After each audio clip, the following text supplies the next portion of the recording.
আল্লাহ তাআলা হাশরের ময়দান কি করবেন? কায়েম করবেন, বিচারের পাল্লা কায়েম করবেন। যখন আল্লাহ তাআলা মিজানের পাল্লা কায়েম করবেন, তো আপনি আমার ভালো মন্দ হিসাব নিকাশের 4 ধরনের সাক্ষী হবে। বলেন কয় ধরনের? 4 ধরনের। 1 নম্বর সাক্ষী মনে রাখবেন, 1 নম্বর সাক্ষী হলো জমিন। কি সাক্ষী বলেন? জমিন। 2 নম্বর সাক্ষী হলো ফেরেশতা। কি? ফেরেশতা। 3 নম্বর সাক্ষী হলো অঙ্গ প্রত্যঙ্গ। আর 4 নম্বর প্রধান সাক্ষী হলো আল্লাহ। এই আল্লাহ তাআলার কাছ থেকে আমরা একটু ছাড় পাইতে পারি। আর বাকি যে 3টা সাক্ষী আছে, জমিন। আজকে এইখান থেকে যাওয়ার পরে আপনারা চিন্তা করবেন যে হুজুর যে বলে গেছেন জমিন সাক্ষী হবে, আসলে এই জমিনের মধ্যে আমরা কত অপকর্ম করতেছি, আল্লাহ তাআলার কত নাফরমানি করতেছি। ও ভাই, মনোযোগ দিয়ে শুনো, কাল কিয়ামতের ময়দানে এই জমিন তোমার বিরুদ্ধে সাক্ষী নাজিল করবেন।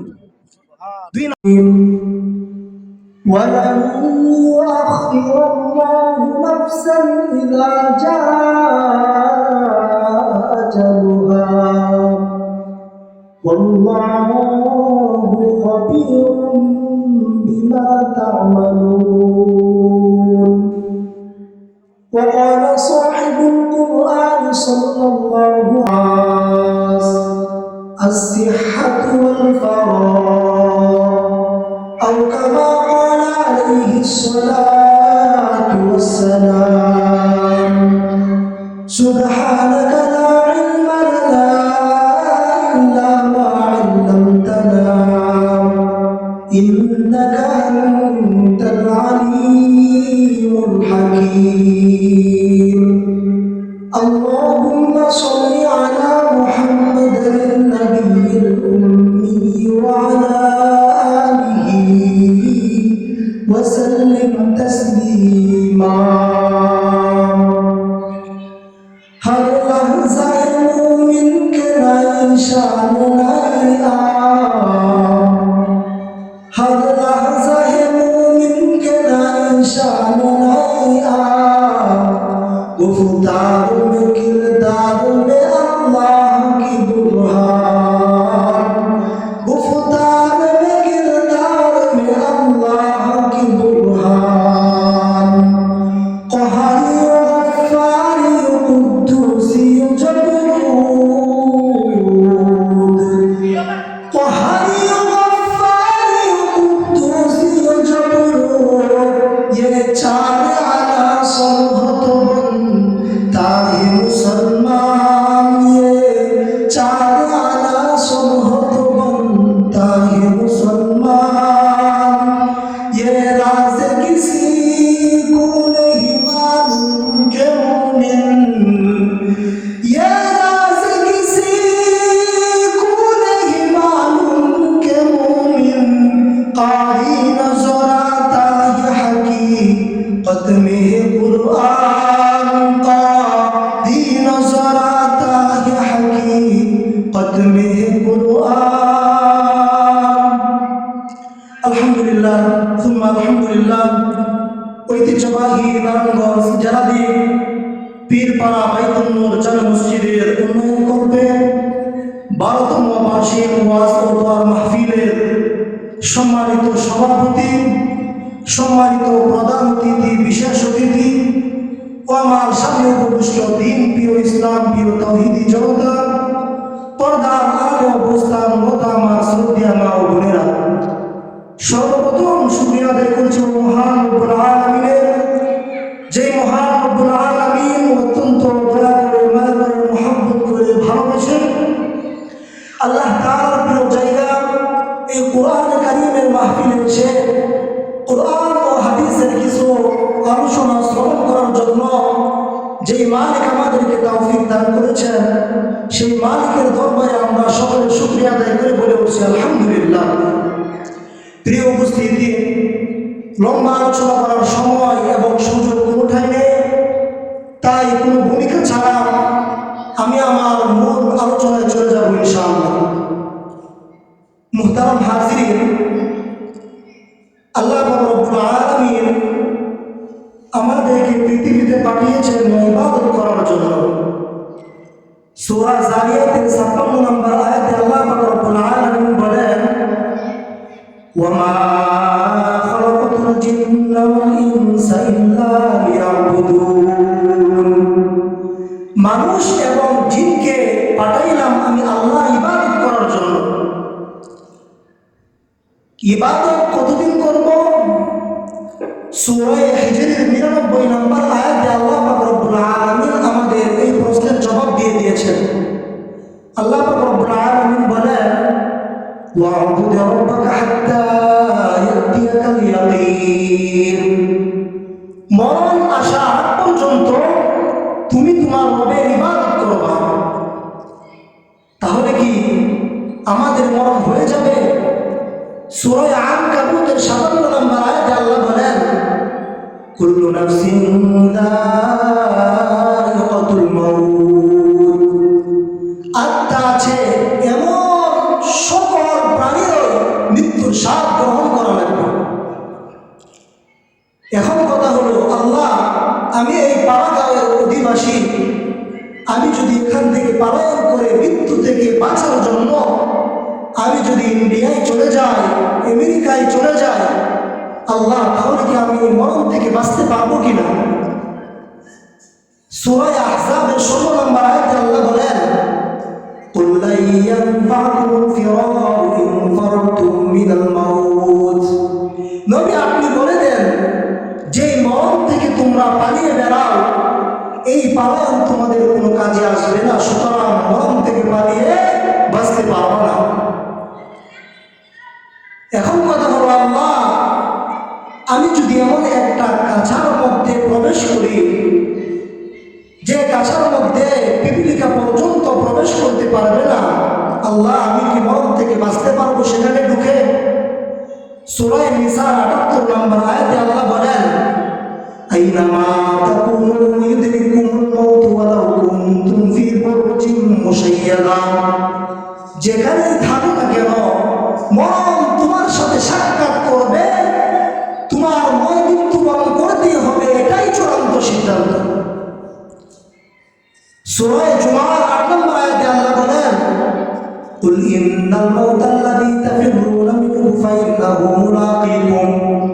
যেই মরণ থেকে তোমরা পালিয়ে বেড়াও, এই মরণ তোমাদের সাথে সাক্ষাৎ করবে। তোমরা যেখানেই পালিয়ে থাকো না কেন মরণ তোমাদের সাথে সাক্ষাৎ করবে, এটাই বাস্তব। আল্লাহ পাক রব্বুল আলামিন সূরা আরাফের ৩৪ নম্বর আয়াত এবং সূরা ইউনূসের ৪৯ নম্বর আয়াত, উভয় আয়াতের বক্তব্য হলো, লিকুল্লি উম্মাতিন আজাল। আমি আপনি আমাদের সকলের মৃত্যুর সময় নির্ধারিত। ইযা জাআ আজালুহুম লা ইস্তাখিরুনা সাআতাও ওয়া লা ইস্তাকদিমুন। যখন মরণ আসবে, একটা সেকেন্ডের জন্য কাউকে আর সুযোগ দেওয়া হবে না। সূরা মুনাফিকুনের ১০ নম্বর আয়াত, লাউলা আখরতানি ইলা আজালিন করিব। আমি আপনি আমাদের যখন মরণ সময় আসে, তো আমরা আল্লাহ তাআলার কাছে বলতে থাকি, আল্লাহ আমাদেরকে আর একটু সময়ের জন্য সুযোগ দেন। আল্লাহ আল্লাহ আমি নেককার মানুষের অন্তর্ভুক্ত হব। আল্লাহ আপনার নেককার বান্দা হব। আল্লাহ আমি দান সদকা করবো। আল্লাহ একটিবারের মতো একটু সুযোগ দেন। আল্লাহ রাব্বুল আলামিন সূরা মুনাফিকুনের ১১ নম্বর আয়াতে বলেন, ওয়ালা ইউআখিরুল্লাহু নাফসান ইযা জাআ আজালুহা। মরণ আসলে একটা মুহূর্তের জন্য কাউকে আর কি করা হবে না, সুযোগ দেওয়া হবে না। তাহলে আমাদের মৃত্যুবরণ করতে হবে। তো মৃত্যুবরণ করার পর দীর্ঘ একটা সময় আপনি আমরা সবাই কবরের জগতের মধ্যে দীর্ঘ একটা সময় আমরা কি করবো, বাস করবো, থাকবো। কবরের জগতে থাকার পর হাদিসের ভাষ্য অনুযায়ী দুটি, আর তাফসীর এবং হাদিস উভয়টা কাটাকাটি করলে 3টা ফু দিবে হযরতে ইসরাফিল আলাইহিস সালাম সিংহের মধ্যে। প্রথম ফু দেওয়ার পর পুরা পৃথিবী ধ্বংস হয়ে যাবে, সব শেষ, কিছু আর থাকবে না। দ্বিতীয় ফু দেওয়ার পর কি হবে? আল্লাহ পাক রব্বুল আলামিন বলেন, وَنُفِخَ فِي الصُّورِ فَصَعِقَ مَن فِي السَّمَاوَاتِ وَمَن فِي الْأَرْضِ إِلَّا مَن شَاءَ اللَّهُ। দ্বিতীয় ফু দেওয়ার পর সবাই বেহুশ হয়ে যাবে, কারো হুঁশ থাকবে না। এমনকি নবী বলেন যে আমি নিজেও বেহুশ হয়ে যাব। হুঁশ ফিরে আসার পর আমি দেখব হযরত মুসা আলাইহিস সালাম আল্লাহ আরশের নিচে ঝুলে আছেন। তবে আমার এটা জানা নাই যে মুসা নবীকে আমার আগে থেকে সেখানে উপস্থিত ছিলেন নাকি তিনি বেহুশই হন নাই, এটা আমার জানা নাই। এই হলো দ্বিতীয় ফু। 3 নম্বর ফু দেওয়ার পর কি হবে? আল্লাহ পাক রব্বুল আলামিন বলেন, ثُمَّ نُفِخَ فِيهِ أُخْرَى فَإِذَا هُمْ قِيَامٌ يَنظُرُونَ। তৃতীয় ফু দেওয়ার পর আমি আপনি আমরা সবাই, এমনকি রাসূলুল্লাহ সাল্লাল্লাহু আলাইহি ওয়াসাল্লাম সহ আবু বকর, ওমর, ঈসা, মুসা সবাই কি করবে? কিয়ামতের ময়দানে উপস্থিত হবে। আমরা সবাই কিয়ামতের ময়দানে কি হব? উপস্থিত হব। কিয়ামতের ময়দানে উপস্থিত হওয়ার পর আপনি আমাদের অবস্থা কি হবে? সহিহ বুখারী হাদিস নাম্বার 4712 নম্বর হাদিস। এই হাদিসের মধ্যে আসছে, তুদিয়া রাসূলুল্লাহ সাল্লাল্লাহু আলাইহি ওয়াসাল্লাম বিলাহমিন। রাসূলুল্লাহ সাল্লাল্লাহু আলাইহি ওয়াসাল্লামকে গোশত খেতে দেওয়া হলো। ফারফিআ ইলাইহি যিরা, রানের অংশের গোশতটা নবীজিকে দেওয়া হলো। ওয়া কানাত তুজিবুহু, রাসূলুল্লাহ সাল্লাল্লাহু আলাইহি ওয়াসাল্লামের রানের অংশের গোশতটা খুব প্রিয় ছিল। ফারাহাশা মিনহা রাহশাতান, রাসূলুল্লাহ সাল্লাল্লাহু আলাইহি ওয়াসাল্লাম এভাবে হাতের মধ্যে গোশত হাতে নিয়ে দাঁত দিয়ে এভাবে ছিঁড়ে ছিঁড়ে খাইতেছেন, এভাবে দাঁত দিয়ে ছিঁড়ে ছিঁড়ে গোশত খাইতেছেন। তো গোশতটা এইভাবে রাখছেন আর ভিতরে গোশত নিয়েছেন। এইভাবে নেওয়ার পর আল্লাহ নবী বলতেছেন, আনা সাইয়্যিদুন নাস ইয়াউমাল কিয়ামাহ, কিয়ামতের ময়দানে আদম সন্তান যারা হবে, মানুষ যারা হবে,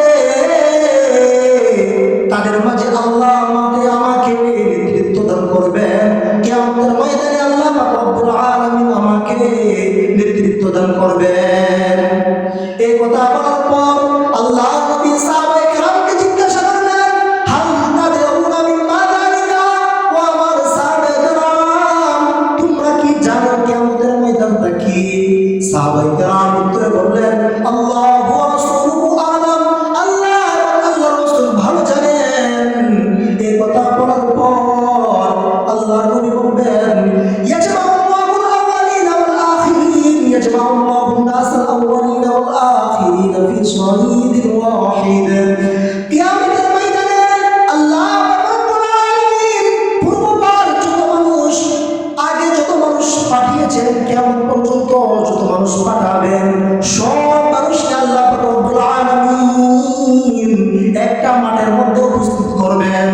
সমস্ত মানুষকে যখন আল্লাহ রাব্বুল আলামিন একটা মাঠের মধ্যে উপস্থিত করবেন, ওই মানুষগুলো একত্রিত হওয়ার পর অন্য বর্ণনায় আসছে, ইসমিউহুমুদ দাঈ, একজন আহ্বানকারী তাদেরকে ডাক দিবেন। ডাক দেওয়ার পর এদিক সেদিক হবে না, সকলে তার ডাকি সাড়া দিবে। সাড়া দেওয়ার পর আল্লাহ নবী বলবেন, শুধু তাই নয়, দৃষ্টিশক্তি ভয়ে থরথর করে কাঁপতে থাকবে। যখন দৃষ্টিশক্তি থরথর করে ভয়ে কাঁপতে থাকবে, নবীজি বলেন, ওয়াতালিকুশ শামস, সূর্যটা খুব কাছাকাছি চলে আসবে।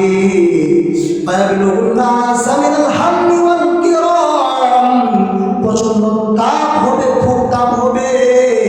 মানুষ বড় পেরেশানির মধ্যে পড়বে, খুব চিন্তার মধ্যে পড়বে, মানুষের বড় পেরেশানি হবে।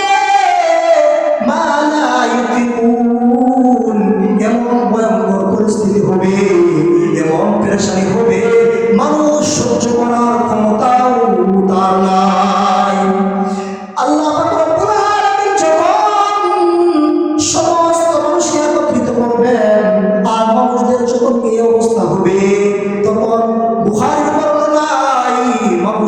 শরীর থেকে ঘাম ঝরতে থাকবে, ঘাম।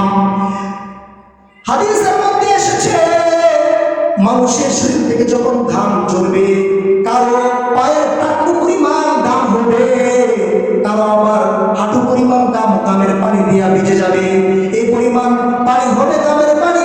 কারো আবার কোমর পরিমাণ হবে, কারো আবার মুখ আর নাক একবার ঘামের পানির মধ্যে মিশে যাবে, আবার উঁচু উঠবে। এই অবস্থায় তারা অনেক কষ্টের মধ্যে থাকবে। কিয়ামতের ময়দানে এত ভয়ঙ্কর পরিস্থিতি হবে যে পরিস্থিতি মানুষ সহ্য করার ক্ষমতাও রাখে না। হাদিসের মধ্যে দুইটা বিষয়, একটা হলো যে মানুষ এই ভয়ঙ্কর পরিস্থিতি মোকাবেলা করার ক্ষমতা তাদের নাই, কিন্তু মোকাবেলা তাদের এই পরিস্থিতির মধ্যে পড়তে হবে, পড়ার পর তারা যে সহ্য করবে এটারও শক্তি তাদের কি নাই নাই। তো এক দল আরেক দলকে বলবে, এই তোমরা কি দেখতেছো না আমাদের কি ভয়ঙ্কর পরিস্থিতি, এখন আমরা কি করব? অন্য দল বলবে, ইতু আদম, এই তোমরা তোমাদের আব্বা আদম নবীর কাছে যাও। ফায়াতুনা আদম, সবাই আদম নবীর কাছে যাবে। যাবার পর সবাই বলবে, আনতা বুনায়া আদম, এ আদম নবী আপনি আমাদের আব্বা। আদম, আল্লাহ পাক রব্বুল আলামিন সর্বপ্রথম আল্লাহ পাক রব্বুল আলামিন আপনাকে পৃথিবীতে মানুষ বানিয়ে পাঠিয়েছেন। যে মানুষ আল্লাহ পাক রব্বুল আলামিন সৃষ্টি করেছেন, ওই মানুষের মধ্যে সর্বপ্রথম আপনাকে কি করেছেন? মানুষ হিসেবে সৃষ্টি করেছেন। শুধু তাই নয়, আল্লাহ পাক রব্বুল আলামিন দুনিয়াতে সর্বপ্রথম আপনাকে নবী বানিয়ে পাঠিয়েছেন। শুধু তাই নয়, আপনি আমাদের সকলের আব্বা, আপনি হলেন আদম। এই কথা বলার পর সমস্ত হাসরবাসী বলবে, আলা তানজুরু আলা তারা ইলা মা নাহনু ফীহি, আব্বা আপনি কি দেখতেছেন না? আপনি আমাদের সকলের আব্বা আদম, আপনি কি আমাদেরকে দেখতেছেন না? আজ এই ভয়ঙ্কর পরিস্থিতির মধ্যে আমাদের কি অবস্থা, আমরা কি পেরেশানির মধ্যে আছি, কি চিন্তার মধ্যে আছি, আপনি কি দেখতেছেন না? এই কথা বলার পর সমস্ত হাসরবাসী আদম নবীকে বলবে, ইশফা লানা রাব্বাক, এ আব্বা আপনি আমাদের জন্য, আমাদের পক্ষ থেকে আপনি আপনার সন্তানদের জন্য, আমাদের জন্য আল্লাহ তাআলার কাছে দোয়া করেন, আল্লাহ তাআলা যেন আমাদের এই ভয়ঙ্কর পরিস্থিতি হাসরের ময়দান থেকে আমাদেরকে কি করেন? রক্ষা করেন। এই কথা বলার পর তারা আদম নবীকে যখন এই কথা বলবে, আদম নবীকে এই কথা বলার পর সবাই বলবে, বিচার যা হওয়ার একটা হবে। আল্লাহ তাআলাকে বলেন যে আল্লাহ তাআলা যেন বিচারের কার্য মানে সম্পাদন করে খুব তাড়াতাড়ি একটা ব্যবস্থা করে বিচার হওয়ার পর যা হওয়ার হবে। কিন্তু এখন যে বর্তমান অবস্থা, এই অবস্থা আর কি করতে পারতেছি না, সহ্য করতে পারতেছি না, এটা কিন্তু বিচারের আগের অবস্থা। তো আব্বা যারা আদম সমস্ত হাসরবাসীর কথা শুনবেন, শোনার পর আব্বা যারা আদম বলবেন, ইন্না রাব্বি ক্বাদ গাদিবা আল-ইয়াওমা ওয়া লাম ইয়াগদাব ক্বাবলাহু মিসলান ওয়া লাম ইয়াগদাব বা'দাহু মিসলান। আব্বা যারা আদম বলবেন, তোমরা যা বলেছো ঠিক বলেছো, তবে আজকে আমার মাওলা, আমার মালিক আল্লাহ এত পরিমাণ রাগান্বিত, এত রাগান্বিত, এর আগেও আল্লাহ তাআলা এত রাগ করেন নাই, আর আজকাল পরেও আল্লাহ এত রাগান্বিত আর কখনো হবেন না। তাহলে বুঝেন আল্লাহ তাআলা এত রাগ করবেন কিয়ামতের ময়দানে, এর পূর্বে আল্লাহ তাআলা কোনোদিন এত রাগান্বিত হন নাই, এবং এর পরেও আর কোনোদিন এত রাগ করবেন না। তাহলে রাগটা কেমন হবে বুঝেন?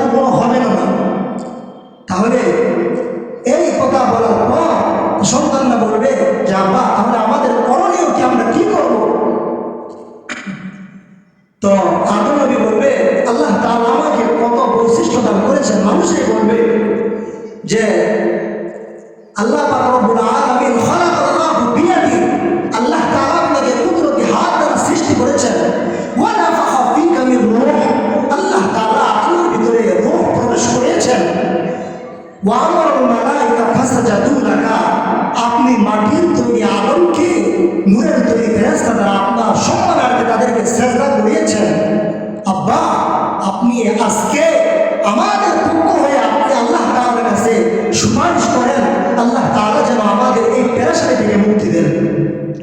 তারপর আব্বা যারা আদর বলবে, তোমরা যা বলেছো সব ঠিক আছে, তবে আল্লাহ পাক রব্বুল আলামিন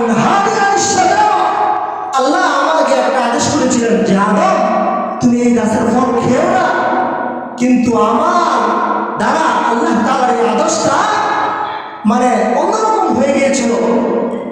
আজকে যদি আল্লাহ পাক রব্বুল আলামিন আমাকে জিজ্ঞেস করে যে আদম তোমাকে আমি নিষেধ করেছিলাম ফল না খাইতে, তুমি কি জন্য খাইলা, যদি আল্লাহ তাআলা আমাকে জিজ্ঞেস করে, আদম নবী বলতেছেন আমি কি জবাব দিব? আমি নিজের পেরেশানির মধ্যে আছি, নাফসি নাফসি, আমি আমার চিন্তায় আছি। ইযহাবু ইলা গায়রি ইযহাবু ইলা নূর, আমি চাই তোমরা অন্য কারো কাছে যাও, আমি চাই তোমরা নূহ নবীর কাছে যাও। আদম নবী নূহ নবীর কাছে পাঠিয়ে দিবেন। ফায়াতুনা নূহ, সবাই নূহ নবীর কাছে যাবে। নূহ নবীর কাছে যাওয়ার পর সকলে বলবেন আনতা আউয়ালুল মুসলিমিন ইলা মিল আরদ, আল্লাহ পাক রব্বুল আলামিন দুনিয়ার মধ্যে সর্বপ্রথম আল্লাহ পাক রব্বুল আলামিন আপনাকে নবী বানিয়ে রাসূল বানিয়ে দুনিয়ার মধ্যে পাঠিয়েছেন। আল্লাহ পাক রব্বুল আলামিন আপনাকে সর্বপ্রথম পৃথিবীতে রাসূল বানিয়ে পাঠিয়েছেন। আল্লাহ পাক রব্বুল আলামিন আপনাকে বলেছেন আবদান শাকুরা, আপনি অধিক শুকরগুজার বান্দা। আপনি আমাদের পক্ষ হয়ে আল্লাহ তাআলার কাছে একটু সুপারিশ করেন, আল্লাহ তাআলা যেন আমাদের এই ভয়ঙ্কর পরিস্থিতি থেকে আমাদেরকে হেফাজত করেন। নূহ নবী বলবেন যে তোমরা যা বলেছো ঠিকই বলেছ, তবে আল্লাহ পাক রব্বুল আলামিন আমাকে পৃথিবীতে এমন একটা স্পেশাল দোয়া করার জন্য অনুমতি দিয়েছিলেন। আল্লাহ পাক রব্বুল আলামিন এই দোয়াটা যখন আমাকে করার অনুমতি দিলেন, ফাদাউতু আলা কওমি, আমি আমার এই স্পেশাল দোয়াটা আমি আমার সম্প্রদায়ের বিরুদ্ধে করেছিলাম। তো নূহ নবী বলতেছেন আমি আল্লাহকে বললাম, আল্লাহ আমি আমার সম্প্রদায়কে সকালবেলা দাওয়াত দেই, বিকেলে দাওয়াত দেই, কিন্তু ফালাম ইয়াজিদহুম দুআই ইল্লা ফিরারা, আল্লাহ তারা আমাকে দেখার পর তারা কি করে, আমাকে দেখে তারা পালায়ন করে।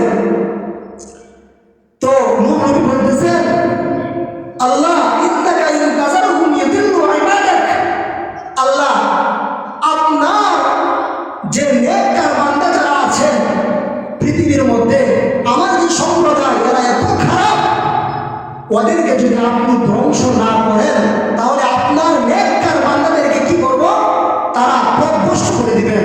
সুতরাং আব্বা আল্লাহ আপনি আমার এই সম্প্রদায়কে কি করেন, ধ্বংস করে দেন। আল্লাহ আমার এই দোয়াকে কবুল করেছেন এবং বড় এক প্লাবন দিয়েছেন, বন্যা দিয়েছেন। এই বন্যার মাধ্যমে আমার সম্প্রদায় সকলকে ধ্বংস করে দিয়েছেন। এখন আজকে আল্লাহ যদি আমাকে জিজ্ঞেস করে, এ নূহ তুমি আমার এই বান্দাদের বিরুদ্ধে কেন তুমি দোয়া করেছিলে, আজকে যদি আল্লাহ আমাকে জিজ্ঞেস করে আমি কি জবাব দেবো আল্লাহ তাআলার কাছে? আমি নিজের চিন্তায় আছি, নাফসি নাফসি, আমি আমার চিন্তায় আছি। ইযহাবু ইলা গায়রি ইযহাবু ইলা গায়রি। দেখেন আমি আপনাদেরকে একটা বিষয় আজকে বুঝাইতে চাচ্ছি, কিয়ামতের ময়দানে এই ভয়ঙ্কর পরিস্থিতির মধ্যে নবীরা যে জায়গার মধ্যে বলবে আমি আমার চিন্তা করতেছি, আমি আমার চিন্তা করতেছি, আমার কি হবে, আমার কি হবে, তো আপনি আমার কি হবে কিয়ামতের ময়দানে, সেটা একটু চিন্তা করে দেখছেন? তো কিয়ামতের এই ভয়ঙ্কর পরিস্থিতির মধ্যে নূহ নবী বলবেন ইযহাবু ইলা গায়রি ইযহাবু ইলা ইব্রাহিম, আমি ছাড়া তোমরা অন্য কারো কাছে যাও, আমি ছাড়া তোমরা ইব্রাহিম নবীর কাছে যাও। ইব্রাহিম নবী আল্লাহ তাআলার এক নবী, আল্লাহ তাআলার খলিল, আল্লাহ তাআলার অন্তরঙ্গ বন্ধু। ফায়াতুনা ইব্রাহিম, সকল হাসরবাসী ইব্রাহিম নবীর কাছে যাবে। ইব্রাহিম নবীর কাছে যাওয়ার পর বলবে আল্লাহ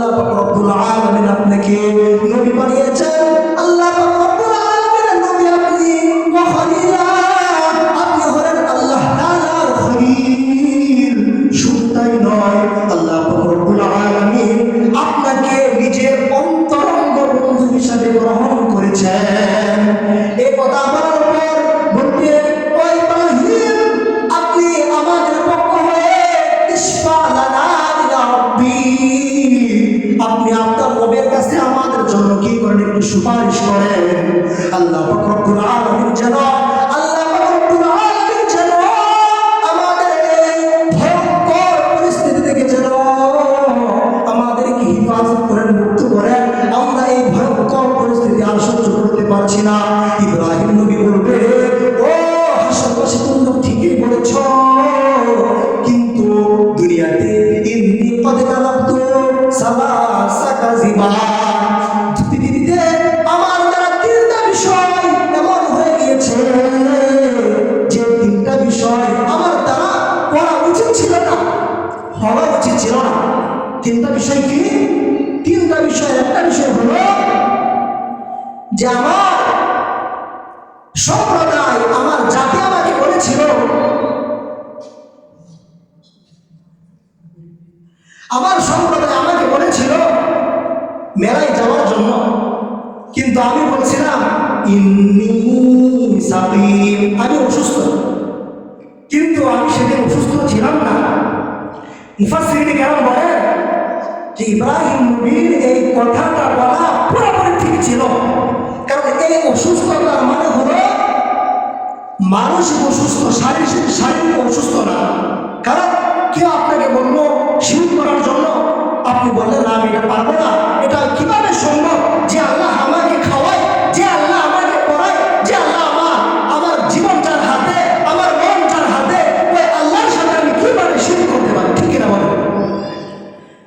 তো ইব্রাহিম নবী বলবেন যে আমি ওই আমার সম্প্রদায়কে বলেছিলাম যে আমি সাকিম, আমি অসুস্থ, কিন্তু আমি অসুস্থ ছিলাম না। তো মুফাসসিরিনে কেরাম বলেন যে ইব্রাহিম নবীর এই কথাটা বলা পুরোপুরি ঠিক ছিল, তিনি ওই দিন মানসিকভাবে অসুস্থ ছিলেন। তো ইব্রাহিম নবীর কাছে মনে হবে এই কথাটা বলা ঠিক হয় নাই। দুই নম্বর, মেলা থেকে যখন তারা আসলো, আসার পর তারা বলতেছে, ও ইব্রাহিম, এই যে আমাদের খোদা যারা আছে, আমরা যাদের পূজা করি, যাদেরকে আমরা দেবতা খোদা মানি, আমাদেরকে খোদাদের সাথে, দেবতাদের সাথে এরকম কে করেছে? তো ইব্রাহিম নবী বলতেছে যে তোমরা এটা কে করেছে? দুইটা বর্ণনায় পাওয়া যায়। একটা হলো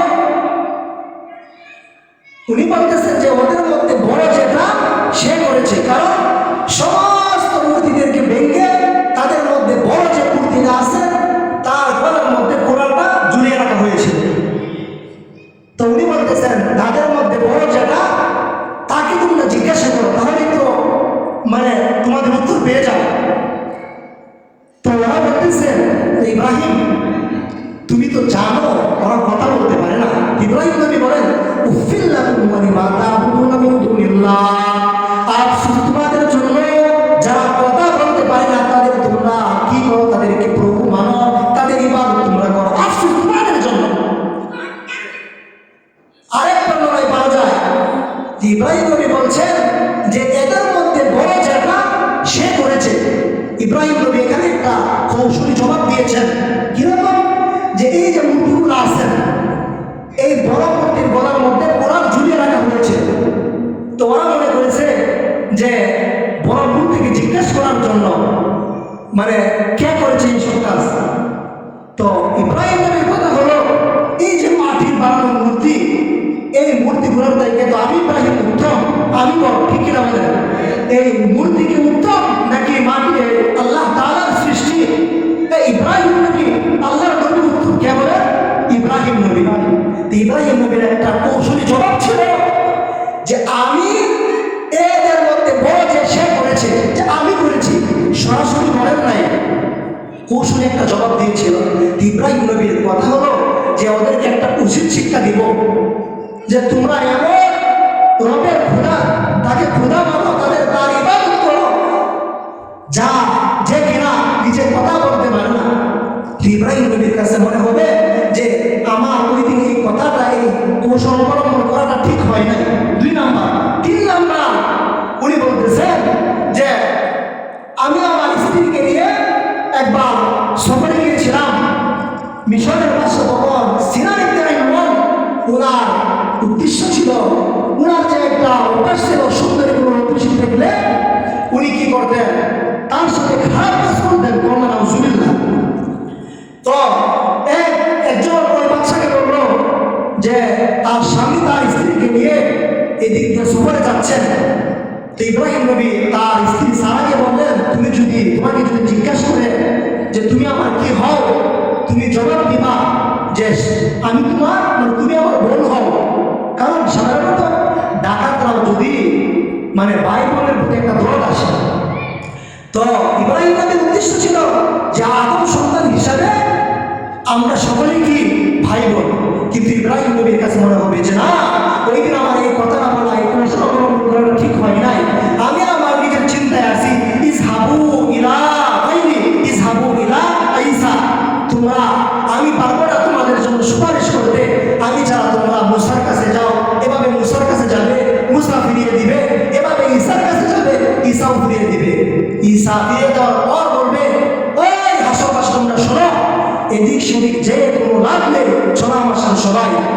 তো সবাই ফিরিয়ে গেল, ঈসা নবী নিয়ে গেল। ঈসা নবী সমস্ত হাসরবাসীকে নিয়ে হযরতে মুহাম্মদুর রাসূলুল্লাহ সাল্লাল্লাহু আলাইহি ওয়াসাল্লামের কাছে নিয়ে যাবেন। সুবহানাল্লাহ।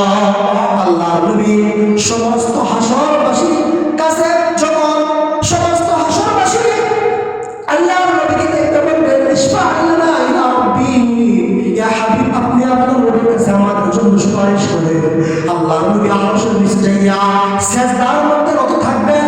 আল্লাহর নবী সিজদার মধ্যে পড়ে কান্নাকাটি করবেন। আল্লাহ রব্বুল আলামিন বলবেন, হাবিব ইরফা' রাসা, আপনি আপনার মাথা উঠান, সান্তুত, আপনি আজকে যা চাইবেন আমি আল্লাহ তাআলার কাছে, আমি আল্লাহ আপনাকে তাই দান করব। ওয়াশফা তুশাফা তুশাফা, আপনি আজকে আমার কাছে সুপারিশ করেন, আপনার সুপারিশ আমি মঞ্জুর করব। আল্লাহ রব্বুল আলামিনের কাছে এই ঘোষণা পাওয়ার পর আল্লাহর নবী বলবেন, সমস্ত নবীদেরকে আল্লাহ রব্বুল আলামিন একটা স্পেশাল দোয়া করার অনুমতি দিয়েছিলেন। সমস্ত নবীরা দুনিয়ার মধ্যে এই দোয়া করেছেন, কিন্তু আমি বুদ্ধি কাটিয়ে দুনিয়ার মধ্যে এই দোয়া করি নাই।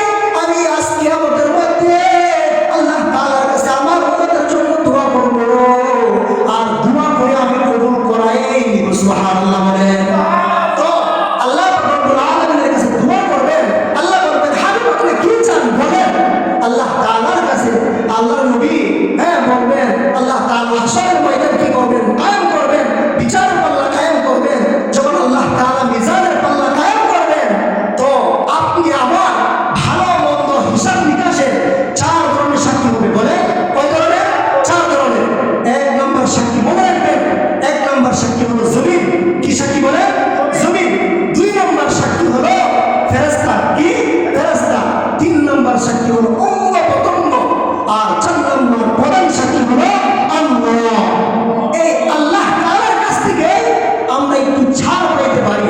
আর বাকি যে 3টা সাক্ষী আছে, জমিন, আজকে এইখান থেকে যাওয়ার পরে আপনারা চিন্তা করবেন যে হুজুর যে বলে গেছেন জমিন সাক্ষী হবে, আসলে এই জমিনের মধ্যে আমরা কত অপকর্ম করতেছি, আল্লাহ তাআলার কত নাফরমানি করতেছি। ও ভাই, মনোযোগ দিয়ে শোনো, কালকে আমাদের মধ্যে এই জমিন তোমার বিরুদ্ধে সাক্ষী নাজিল করবে। 2 নম্বর সাক্ষী কি? ফেরেশতা। আল্লাহ রব্বুল আলামিন সূরা ইনফিতরের 10 নম্বর থেকে 14 নম্বর আয়াত, ওই আয়াতের মধ্যে বলেছেন, ওই নারীকুম হাফিজিন, তোমাদের সাথে সংরক্ষিত ফেরেশতারা আছেন, কিরামান কাতিবিন, তোমাদের সম্মানিত লেখক, তুমি কি করতেছো, তুমি কি করেছো, সব লিখে রেখে রাখতেছেন। 3 নম্বর সাক্ষী হলো যে অঙ্গ প্রত্যঙ্গ, কালকে আমাদের ময়দানে যখন তারা সবাই সাক্ষী দিবে যে হাতে এটা করেছে, পায়ে এটা করেছে, পা দিয়ে জিনার কাছে গিয়েছে, হাত দিয়ে এরকম করেছে, তখন সে জবান দিয়ে কি করতে পারে? নিষেধ করতে পারে, সে অস্বীকার করতে পারে। কিন্তু আল্লাহ রব্বুল আলামিন কিয়ামতের ময়দানে হাতের আঙ্গুলের মুখ খুলে দিবে, প্রত্যেকটা অঙ্গ